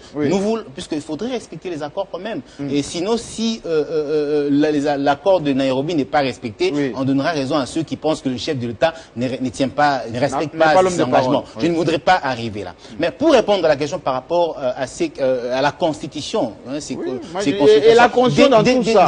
Déjà la coalition Cash FCC n'a pas respecté, même le gouvernement n'a pas respecté, je parle du gouvernement d'abord, n'a pas respecté la procédure voulue par la Constitution. Nulle part la Constitution était claire, il fallait que le chef de l'État nomme un informateur pour... mais si la majorité est constatée... Ça n'a pas marché ainsi. Mais qui est majoritaire au Parlement? Le FC n'est pas un parti politique, c'est une plateforme politique. Il y a plusieurs partis. Je crois que déjà, la coalition n'avait pas été respectée sur ces points-là. Mais je me pose la question, moi... Donc vous voulez que Félix Tshisekedi ne respecte plus la Constitution alors? Non, moi si ça dépendait de moi, j'aurais voulu qu'on reste dans la cohabitation, tout ça n'allait pas arriver. Et malheureusement, et j'ai fini par là, Jean-Marie Kassamba, je crois que j'ai entendu ici quelqu'un dire, je ne sais plus qui, soit Ginny, soit Edmo Zouba, que c'est... Non, c'est Ginny, je crois bien. C'est Félix Tshisekedi qui avait voulu la coalition, non. C'est Joseph Kabila, lors de son discours, à la fin de son mandat, le dernier discours. C'est lui qui avait appelé la classe politique à la coalition, mon cher ami. Ce n'est pas Félix Tshisekedi. Je crois bien que Félix Tshisekedi a juste adhéré à l'appel de Joseph Kabila. On va retrouver la vidéo. De la République. On va retrouver la vidéo. Quand même. On sent que Jenny Kaninda, en affirmant l'initiative du chef de l'État, les cadres, les côtés informels, etc., ça choque beaucoup de gens. Oui. Au fait, je voulais prendre quelques secondes juste pour placer un mot autour de la participation qui ne doit pas, en principe, être sélective. Sinon, ça sera du téléphone téléphoné. Oui, mais on a dit parce que il y a invitation en lisant déjà choix. hier, oui, effectivement, ça c'est ce qui est grave. En lisant hier ou en écoutant le porte-parole du président de la République, Kasonga Mbayamba, un éminent professeur, on sent déjà que les invitations ont été distribuées. Déjà. Pourtant, la plupart... l'INPC n'a pas encore reçu. L'INPC n'a pas encore reçu. Oui. Je peux affirmer. Les invitations ont été distribuées. Nous attendons vraiment... Alors, moi je 3500 journalistes. Parce qu'il y a un camp de gens qui sont restés silencieux et qui ne se prononcent pas. Un camp de gens qui continuent à se prononcer. Et jusqu'aujourd'hui, les gens continuent à faire des déclarations pour dire, voilà, nous avons aussi besoin de participer. Alors, je ne sais pas, ça sera de manière sélective ou le chef de l'État va faire l'inclusivité. Au-delà de ça... Inclusivité. Oui, je note. Alors, au-delà de ça... Oui, c'est ça ce qu'on a toujours reproché à Kabila depuis tous ces temps. Alors, au-delà de ça, il y a la donne UNC, dont le président national est en prison, mais qui a l'âme institutionnelle, qui a l'âme nationale, je peux dire ça ainsi, parce que dans Caméré, vous convoquez n'importe quel dialogue, il vient, pour l'intérêt du pays. Il a dit, moi je me rappelle encore de cette déclaration à la Cité de l'Union africaine, pendant qu'il a été bourré d'insultes traitées de tout le monde d'Israël, il a dit, mon rêve est celui de voir Kabila quitter le pouvoir sans coup de feu. Et je crois qu'aujourd'hui, ayant l'avoir reçu avec un fils Tshisekedi, cet homme mérite tous les hommages possibles. On quitte Vital Kamerhe. Oui. On quitte maintenant cet aspect. C'est ici, quand on parle du complot, je commence à comprendre quelque chose, même quand hier j'ai entendu... Contre qui? Contre la Constitution. Ah bon? Et contre certains leaders. Donc Kamerhe. J'ai entendu hier, il y aura beaucoup de victimes. J'ai entendu hier, les invitations ont été remises. Ok, d'accord. Mais en même temps, on ne sait pas qui ont reçu les invitations. Apparemment, il y a eu déjà un plan. C'est par chance ou c'est par... C'est un plan, en fait. J'ai compris. L'idée de ces consultations, c'était donc d'écarter Félix, d'éloigner de Félix Tshisekedi tout celui qui pourra créer pour lui l'ombrage en 2023 et dresser un chemin à lui seul pour pouvoir avancer en électron libre. Là, c'est une prophétie. Non, non. Enfin, ce sont des analyses qui pourra se révéler soit fausses, soit donc vraies. Vous dites, mais du moins, on élimine qui? Kamerhe? On a éliminé Kamerhe. Maintenant, on est en voie d'éliminer Kabila. On est maintenant en train de faire des yeux doux vers la Mouka. On estime que le salut de Félix ou la réussite de son mandat pourra provenir de là. Alors, on est en train de manigancer les choses. Le chef a de nouveaux conseillers. Le chef... En tout cas, pour moi, je me demande comment, dans si peu de temps, les choses se sont passées rapidement. Comment, du coup, Félix d'hier n'est pas Félix d'aujourd'hui. Il devient, du coup, insaisissable. Il a de nouveaux partenaires. Alors, la chance maintenant pour lui, c'est quoi? C'est que Félix, aujourd'hui, ayant l'opinion favorable majoritaire autour de lui, voilà pourquoi j'ai dit qu'il a un pouvoir d'arbitrage qu'il doit utiliser en bon escient, parce que ce pouvoir peut se retourner contre lui. Alors, il a l'international avec lui, la communauté internationale avec lui. Les États-Unis. Il se voit chef plus que le roi. Zita, l'ambassadeur Zita. Je n'ai plus besoin de ces accords. Vous suivez son discours, il conjugue tout ce qui concerne les accords au passé. Et moi, je me dis, c'est bien beau de se plaindre, cher prince Molela, mais j'ai dû comprendre que même l'accord que l'UDPS a signé avec l'UNC s'est mis en jachère. Ah oui? Alors, qu'est-ce qui manquera à Félix de mettre en jachère la Constitution? Rien du tout. Alors, il est déjà revêtu de tous ces pouvoirs-là, et la Constitution, je me demande la place de la Constitution, et alors, moi je plains. Déjà qu'on l'accuse de beaucoup d'entraves qu'il a eu à commettre. Vous savez, la Constitution aujourd'hui, il ne suffit pas être constitutionnaliste pour comprendre, mais c'est plus être politicien pour voir dans quel sens coule l'eau. Dans quel sens coule l'eau? Coule l'eau. Pour comprendre, voilà, cette interprétation, etc. À l'époque de Kabila, nous l'avons connu. la constitution interprétée selon le juge nommé par Joseph Kabila. Aujourd'hui, placé par Joseph Kabila. Alors aujourd'hui, nous avons des juges revêtus d'un pouvoir constitutionnel capable de venir nous interpréter les mêmes articles, peut-être d'autres articles, mieux que ceux qui faisaient à l'époque de Joseph Kabila. Donc pour moi, j'ai dit, c'est plus les ambitions de Félix Tshisekedi qui passent en avant. La Constitution, en tout cas, nous devons en souffrir. Même si nous décrions aujourd'hui, il a une masse derrière lui, il a la communauté internationale derrière lui. Tout chemin qu'il empruntera, malheur aux partenaires qui ont signé avec Félix, mais du moins, ça lui permettra d'avancer. Peut-être à l'hypothèse où, je ne suis pas un prophète de malheur surtout, il y aurait guerre civile, peut-être une troisième voie pour prendre le pouvoir. Alors, je vais quand même donner la parole à Jenny Kaninda parce que vous l'avez chargé. Question directe.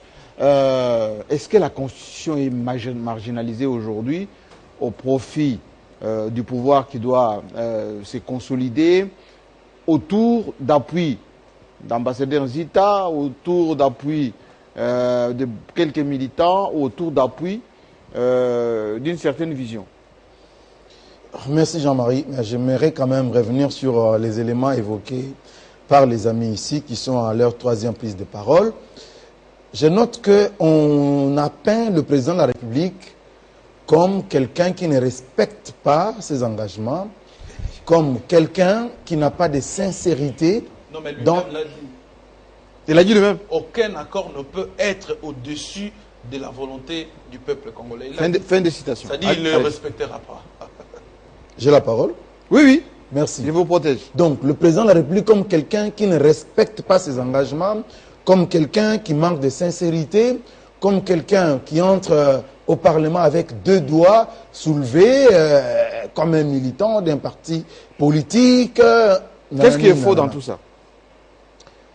Est-ce qu'on sait, on est journaliste, que Mandela Nelson, dans toutes ses apparitions après la prison, il faisait toujours ça? Mais c'était un prisonnier. C'est nouveau?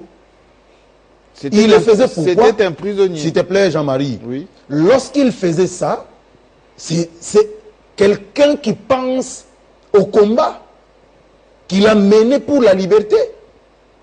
Vous avez ici au Zimbabwe le feu président Mugabe qui faisait toujours ça. Vous avez Abdoulaye Ndombasi, vice-président de la République. Il faisait toujours ça. Pourquoi on veut présenter le président de la République comme un pêcheur politique qui vient et puis qui fait des choses qui n'existent jamais en politique, alors qu'à l'international, ça existe? Non, il faut laisser ça. On parle de manque de sincérité dans ces accords. De quel accord on parle? On me parle ici de l'accord de Genève. Oui, Genève. Mais qui a commencé par trahir à Genève? Parce qu'on a toujours présenté une facette, on dit Tshisekedi a trahi à Genève. Qui a commencé à trahir? Mais regardez l'interview d'Adolphe Muzito sur l'une des radios ici périphériques. Il a si bien dit, Félix est un garçon honnête, Yves Bouya. Et il dit, Adolphe Muzito ajoute même, il dit, nous étions tous unanimes que le candidat commun, c'était Félix Tshisekedi. Non. Adolphe Muzito le dit. Mais l'interview existe. Mais qui avait dit que le changement c'est Fayoulou? S'il vous plaît, l'interview existe. Oui. Mais regardez, Fayoulou qui avait promis à Tshisekedi de pouvoir voter pour lui. Lorsqu'ils vont au vote, là qu'elle avait promis. s'il te plaît. Je protège. Tu t'agites pourquoi, Allez-y, Ne t'agite pas. Alors, quand ils arrivent au vote, ils ne votent pas pour Tshisekedi. Ah, il s'est vengé. Ça s'appelle trahison. Il s'est vengé? Ça s'appelle trahison. Ça s'appelle trahison. Et c'est seulement après, lorsqu'ils vont refaire le vote, après tous les calculs, tout ce qu'il y a eu, tout ce qui a été concocté contre Félix Tshisekedi, que finalement on va sortir Fayoulou comme le candidat commun et on va l'amener à dire devant les micros que bon, le changement c'est Fayoulou. On l'avait poussé.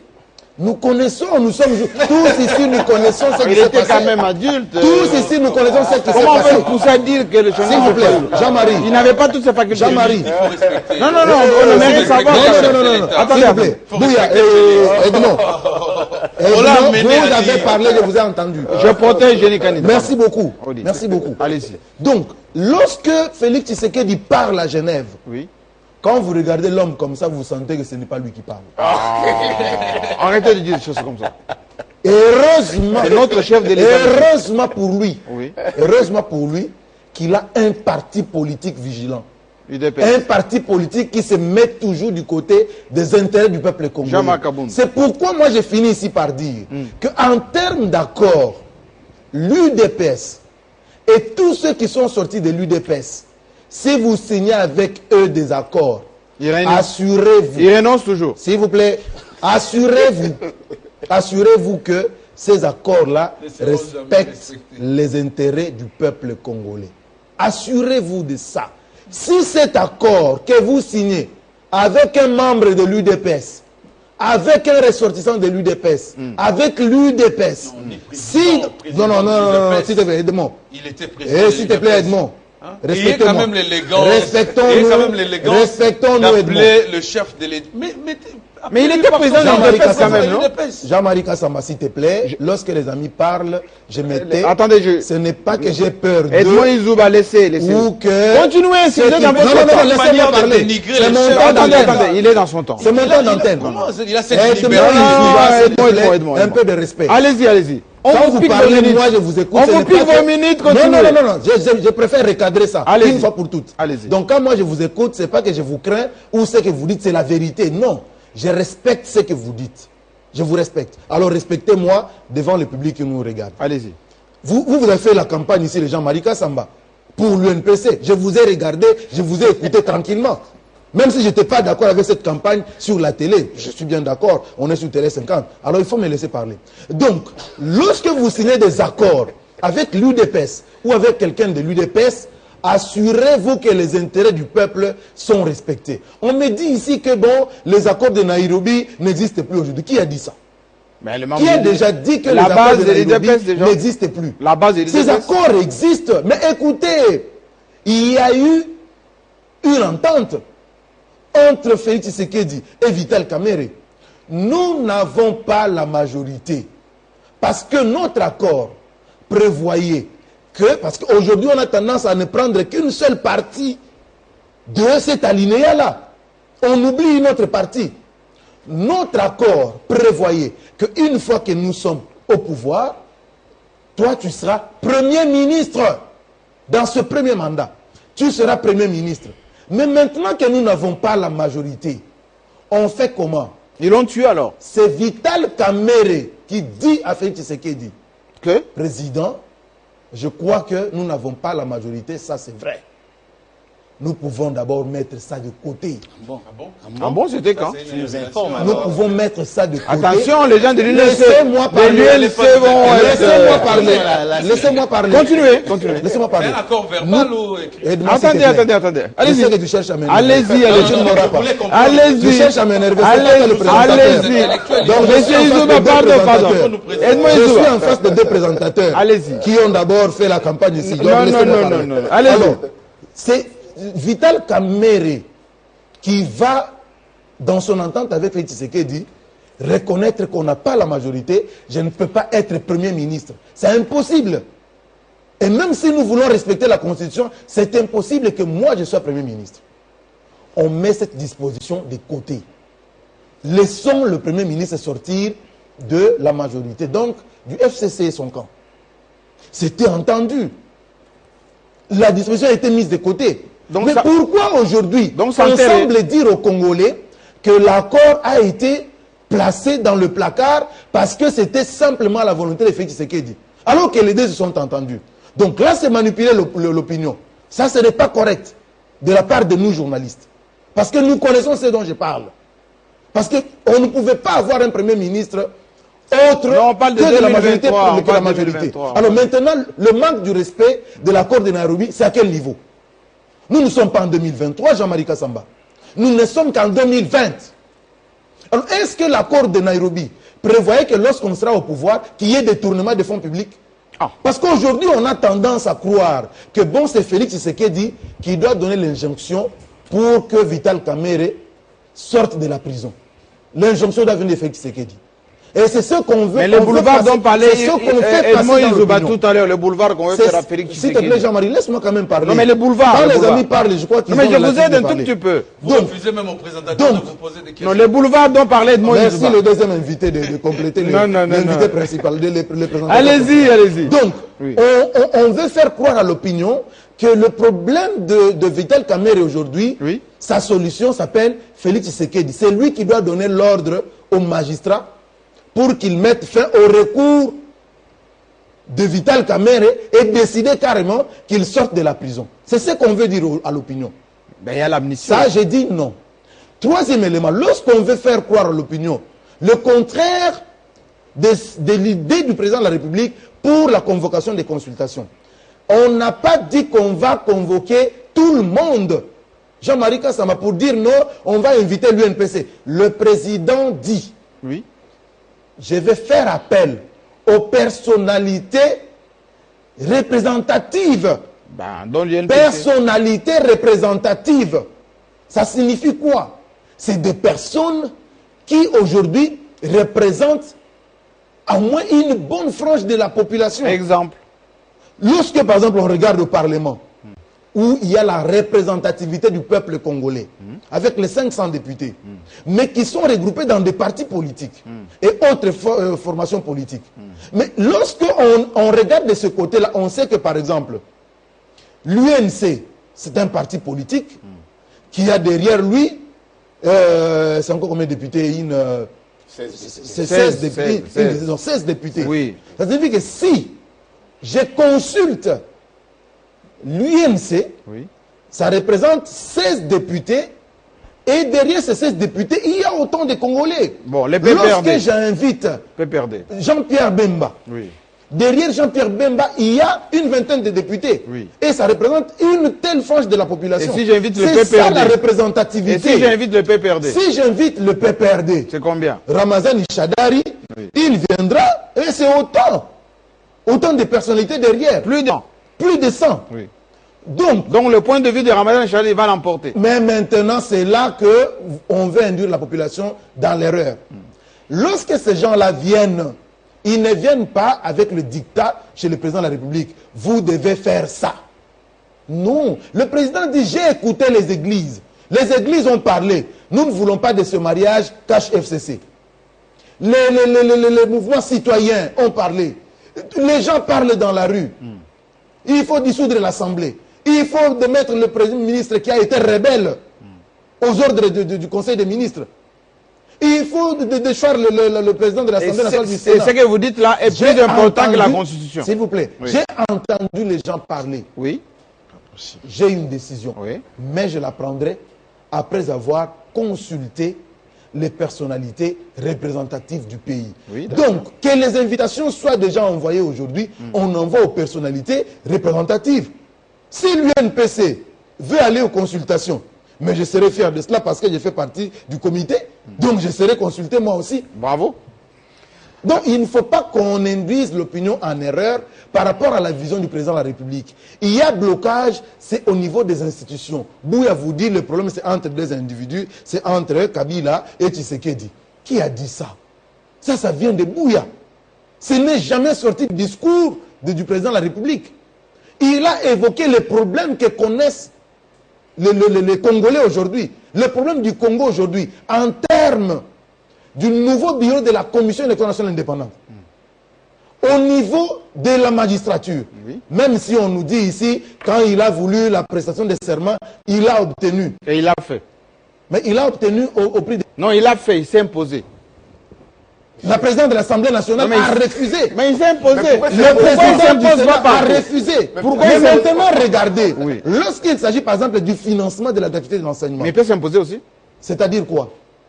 Parce qu'il donne l'ordre au ministre des Finances pour le financement des travaux. Mais s'il n'y a pas l'argent à la banque? Mais monsieur ne le fait pas. Mais s'il n'y a pas l'argent à la banque? Le ministre FCC, lorsqu'il faut qu'ils fassent leur mission de service, là il y a des frais, Jean-Marie Kassamba. Lorsque le ministre FCC voyage, il y a des frais. Vous le savez. Non, je ne suis pas du gouvernement. Vous êtes informé, Jean-Marie Kassamba. Non, du tout. Vous êtes informé. La parole lorsque le ministre FCC voyage, il y a les frais. Lorsque la délégation venant du FCC, je ne sais pas, au Parlement, où il y a l'argent. Mais lorsqu'il y a des problèmes qui concernent les ministres, les ministres autres que ceux du FCC, là, il n'y a pas d'argent. Et aujourd'hui, c'est clair. Le ministre de la Défense, il est bien FCC. Attendez, c'est clair. Il ne faut pas désorienter l'opinion. Le ministre de la Défense, il est bien FCC, mais nos militaires peinent à avoir de l'argent. Ah non, là, c'est autre chose. Ah oui, là, c'est autre chose. Je parle des missions des cabinets des ministres FCC. Lorsqu'un voyage, il y a les frais. L'argent est là. Merci. Voilà.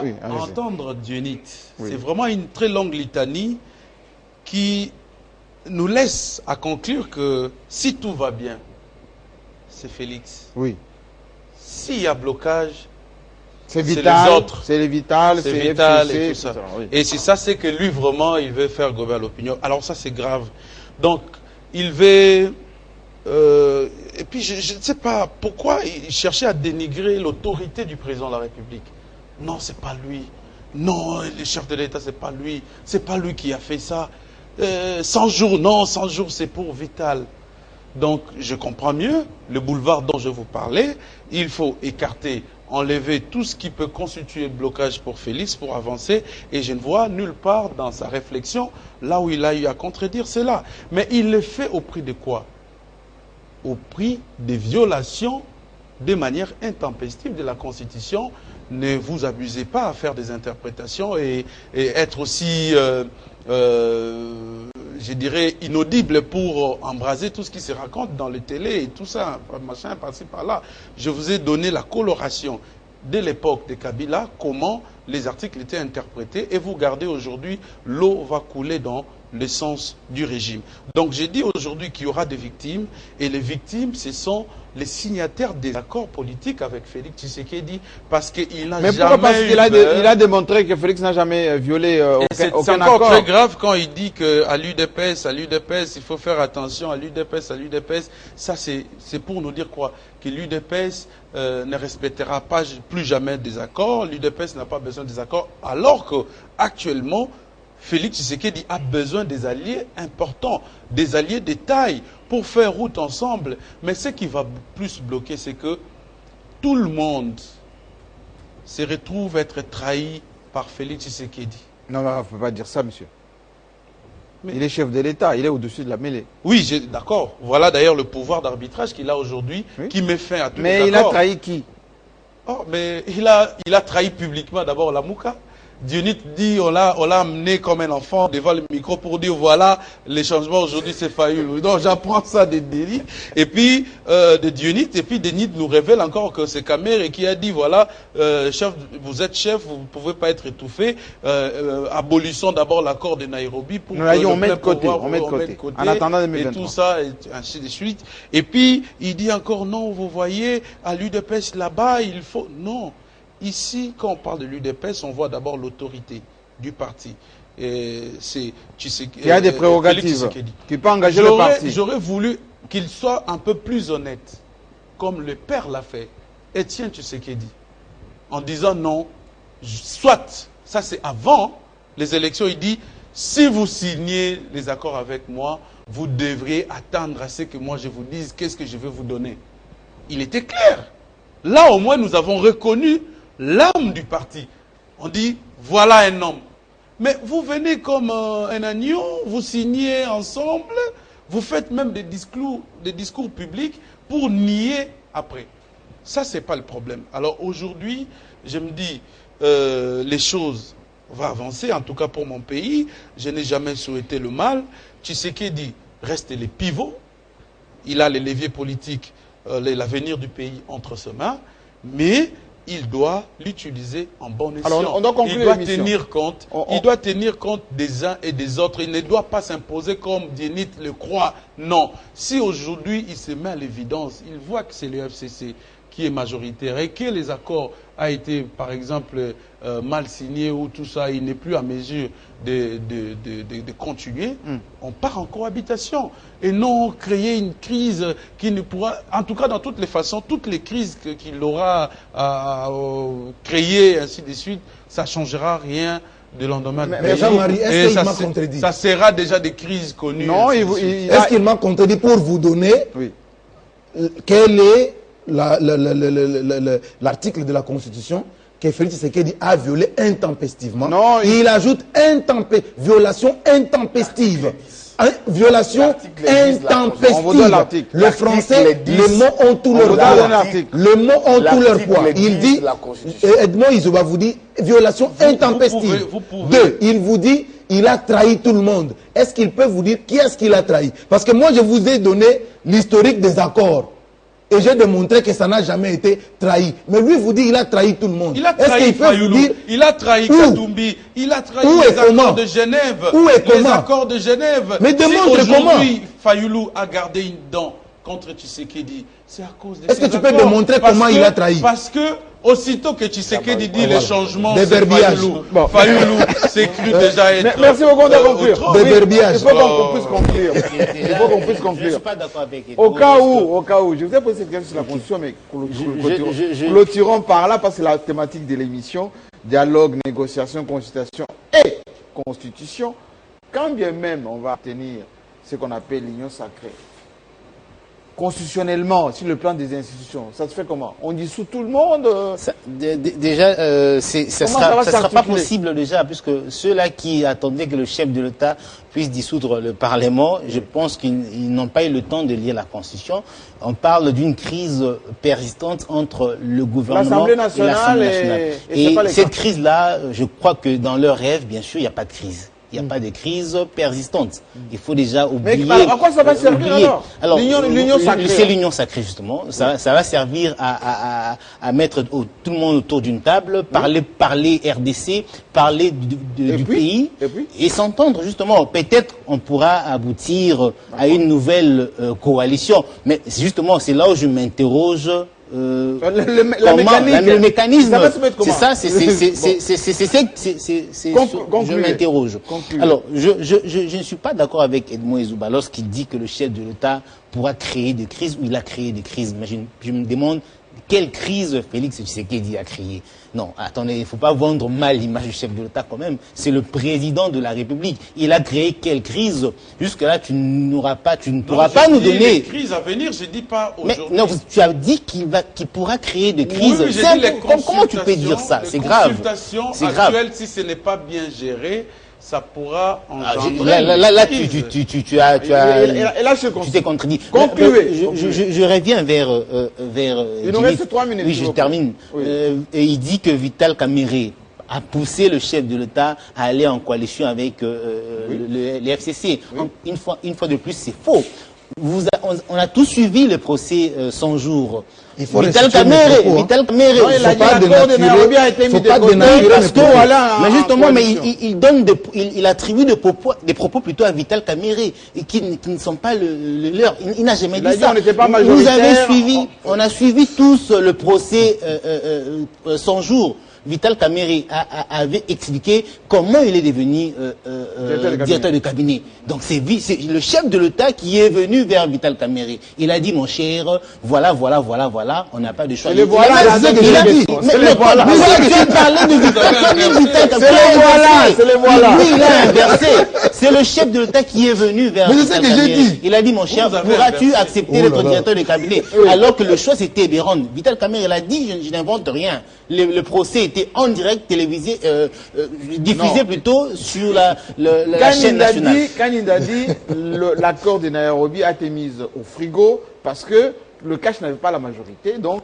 Parce que Vital Kamerhe. Oui, Vital Kamerhe, on n'a pas la majorité. Parce que l'accord prévoyait qu'il soit Premier ministre. Il ne faut pas confirmer des choses ici. Et ceux qui nous suivent... Mais c'est vrai. Mais il n'a pas dit ça. Mais c'est vrai. Il n'a pas dit ça. Mais c'est vrai, monsieur. Il n'a jamais dit ça. Concluons. Je suis resté un peu perplexe là. Quand il dit, quand Dionit dit que Fayoulou avait promis à Tshisekedi de les voter. Oui. Pendant les tours là-bas, à Genève. Ah! Dionit était là. Toi, tu n'étais pas au courant. Donc il y a eu un seul tour. C'est un challenge. Il y a eu un seul tour. Quand il disait non, je te promets Félix, je vais te voter. C'est un challenge, moi je vais te voter. Nous sommes dans un challenge, je vais te voter. Et toi, nous sommes dans un challenge, je vais te voter, toi tu crois que je vais te voter. Il faut savoir faire la politique. Il dit oui, quand le président acceptait que les changements, c'était Fayoulou, il était dans un état, on l'a poussé comme un enfant. Il y a eu des manipulations. Une manipulation mystique. Donc le président était allé là comme un observateur. Il n'était pas président. Oh, moi, je n'ai pas il est président de la République. Voilà, il faut préciser. Le président de la République était allé à Genève.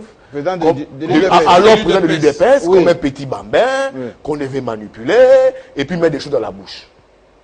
L'accord UDPS-UNC, c'est un accord public. Cet accord a même été parrainé au Kenya, à Nairobi. Mais s'il faut faire l'accord, ça doit être de manière publique. Vital Kamerhe dit, peut-être au milieu de l'UNC, que je n'ai pas trouvé, nous ne sommes pas mis d'accord avec les présidents de la République. Voilà, telle concession fait. Mais jusqu'à là, Kamerhe ne l'a pas encore fait. Donc c'est un Kamerhe qui est frustré avec l'UNC. Frustré. Parce que c'est un accord public, signé publiquement. Il y a même un parrain. Ils ont signé, je te soutiens en 2023. Moi, tu sais qui dit l'UDPS, nous allons soutenir la candidature de l'UNC en 2023. Quand Izouba dit, on a mis des caméras de oui, Kamerhe devait revenir à l'UNC. Même à l'UNC, les gens n'ont pas l'information.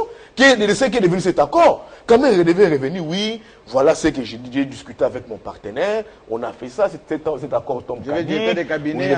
Des cabinets en contrepartie. Regarde ce que j'ai reçu.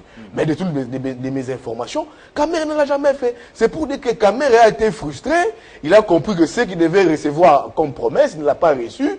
Maintenant, il faut respecter l'accord dans la perspective 2023. Et Kamerhe en difficulté, c'était parti qui a en difficulté. Il a été neutralisé. Neutralisé. Et maintenant, c'est ce qui maintenant pousse notre force vive pour dire, avec le président Tshisekedi, il faut savoir manger avec de longs fous.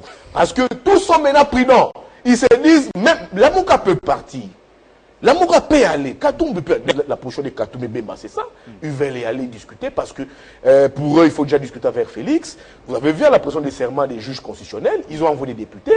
Ce n'est pas la position que Fayoulou partage. Ils sont en train de mûrir. Mais il faut dire, ils se disent que non. Notre partenaire, c'est notre frère, c'est un ami. Mais jusque-là, nous devons avoir des assurances s'il faut négocier avec lui. Des fourchettes longues. Oui, parce qu'il y a déjà des faits, chronologiquement, il y a des faits qui prouvent que non, les présidents de la République, vraiment, il y a trois points de suspension. Donc, il ne faut pas venir ici, c'est des faits qu'on... On est quasi à la fin de l'émission, pardon. Une minute. Il ne faudrait pas venir ici dire aux gens que le président, c'est quelqu'un qui fait, quand il fait des choses, il ferme l'œil. Moi, je ne vois pas un candidat, un futur candidat en 2016, en 2023, qui viendra tracer le boulevard pour Tshisekedi ou vendre ses idées gratuitement comme ça au chef de l'État et pour ne bénéficier d'aucun poste après être consulté.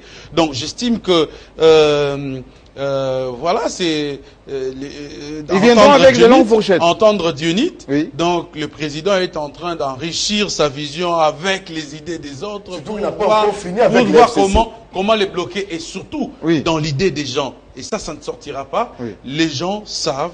En tout cas, les chefs des partis politiques le savent très bien que Tshisekedi a déjà sa justice. En parlant de la justice, je vois la Cour constitutionnelle. C'est-à-dire qu'il a déjà une marge de manœuvre un peu plus large que les autres. S'il y aura dialogue, ça veut dire en avançant, ce que les autres pourront gagner, c'est peut-être forcer à avoir un président de la CENI et tout ça. Donc, un calendrier sera déjà bien établi pour 2023, avec la Cour constitutionnelle, avec un glissement probable. Alors, tout à fait. Donc, tout le plan est déjà là sur la table et le président ne fait que valider ces plans-là. Alors, ne soyons pas surpris que Kabila soit mis de côté. Vital Kamerhe, partiellement l'est déjà.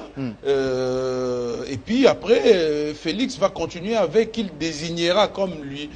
Les termes voulus par Dionit, il faudrait que lui-même entende lui-même et tout ça. On verra. Est-ce qu'on est dans lui-même clôturé? On est dans le lui-même. Moi, je ne sais pas trop comment est-ce que lui-même Edmond Izouba mène sa réflexion, mais sur des suppositions qu'il ne termine pas. Lui-même. Là, c'est un peu compliqué. Je crois qu'ici, nous sommes dans une démarche où la population est en train de souffrir. Tous nous souffrons.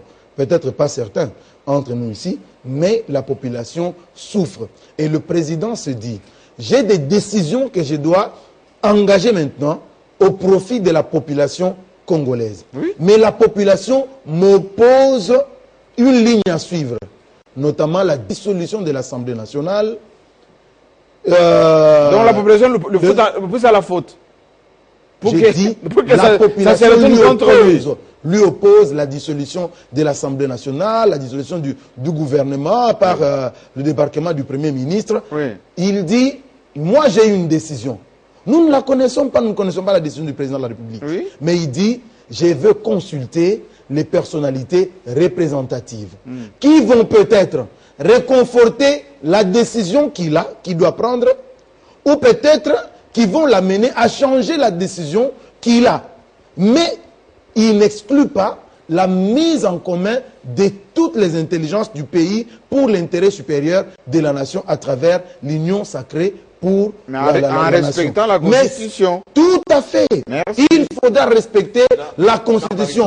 Mais au moins, dit, oui, le salut du peuple, c'est la loi suprême. La Constitution. Et moi, j'ai posé à suivre le président de la République, même s'il violait une disposition de la loi, pour le salut du Congo. Non, ça c'est grave. Pour le salut du Congo. Qui a dit ça? C'est grave.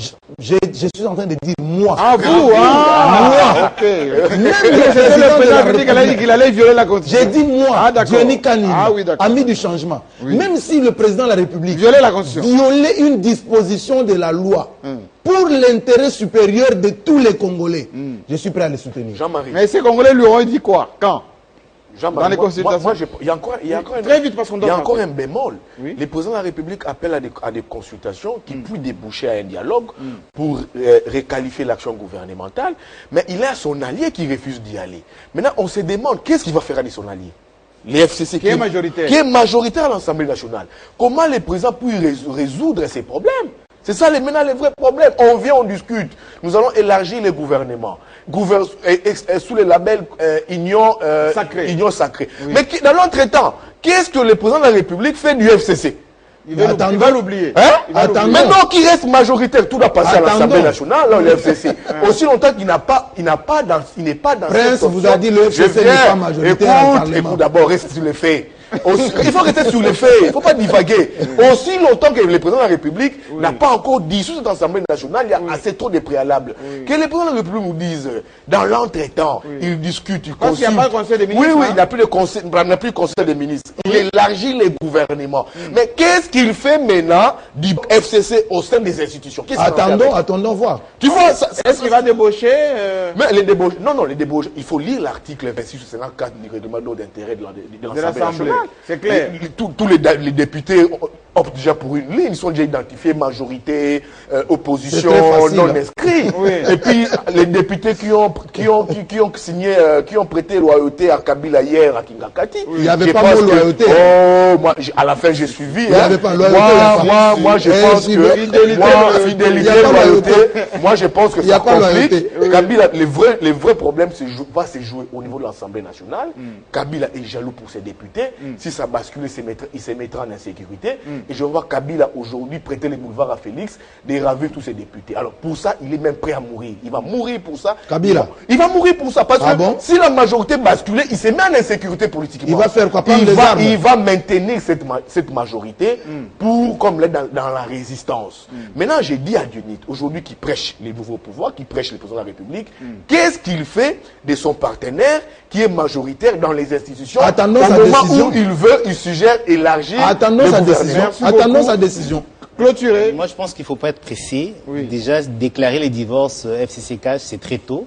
Le consultation débute le lundi. Attendons voir le résultat. Je partage l'avis de Dionite. Attendons le résultat ou encore c'est que le chef de l'État reviendra nous dire, puisqu'il a promis qu'après ces consultations, il reviendra pour nous donner ses décisions. C'est très tôt. Mais moi, je pense que je suis d'accord avec l'union sacrée pour la nation, mais je ne suis pas d'accord s'il faudrait écarter certaines personnes. On a besoin de l'unité. Tout le monde doit se retrouver. D'où c'est aussi important d'associer ou encore de tendre la main au FCC qui jusque-là est en train de bouder cet appel du chef de l'État. Il faut tendre la main au FCC. Ils sont des Congolais. Il n'y a pas de démon d'un côté et de Merci beaucoup, merci beaucoup. On clôture par ici en rappelant les principes sacro-saints. Pas de corruption, pas de débauchage, pas de vagabondage politique. Etienne Tshisekedi, là où il est, il a même combattu ça. Merci beaucoup. On se retrouve la semaine prochaine avec le même plaisir. Je sais que chez vous, vous allez tweeter, couper les morceaux. À la semaine prochaine.